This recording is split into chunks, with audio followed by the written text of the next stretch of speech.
Hey everybody, this is Todd Bingham. I just wanted to show you how to use the portal, that matrix portal that I hopefully have told you about a little bit.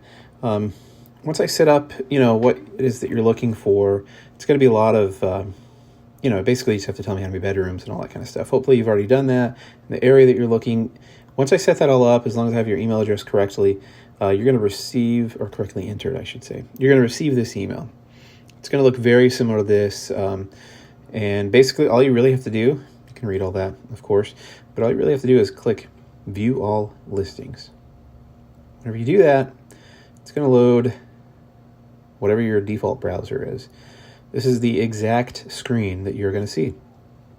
If I scroll down, I see everything that is in the criteria for which I set something up. So I want to point out to you, once I go up to the top, there are different views.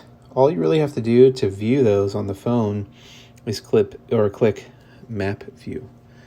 What's crazy is I can even do like drive time and draw, kind of mess with that. I don't really ever play with that. Usually whenever I set up a search for you, it's not that open-ended.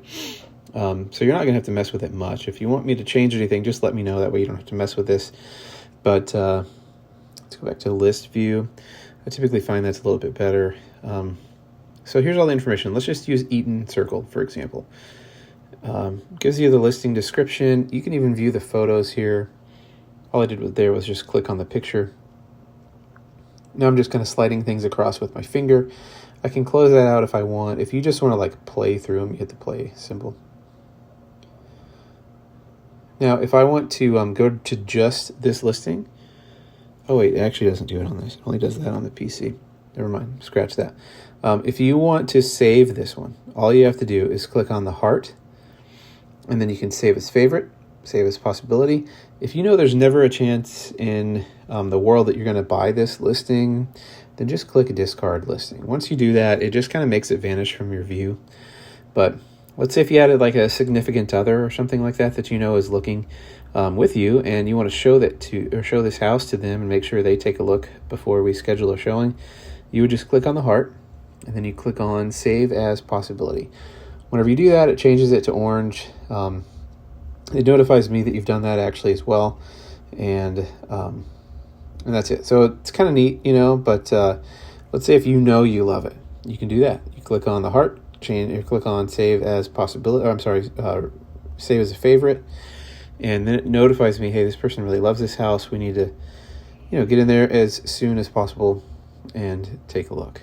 So there's that. So please kind of mess with this, go through it.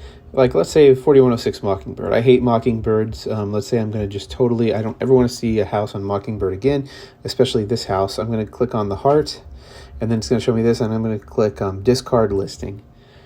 Whenever I do that, it throws it away, and it shows even a trash can there. The next time you log into the portal, it will not even show up. So that's kind of cool. Let's see, the notes thing, actually, I thought that you could leave notes for me. It does not work on mobile for whatever reason. It will only work on a PC. But this is still pretty useful, So you can go, well, not those. Those are the worst. Here's one. So Stonecrest, again, how you tell me that you want to see it is go here, go to Save as Favorite. How you let your your loved ones know is by clicking on the heart and then going to you would go to Save as Possibility. And that lets me know, but it also lets anyone else know that's sharing the portal with you. And that's pretty much it.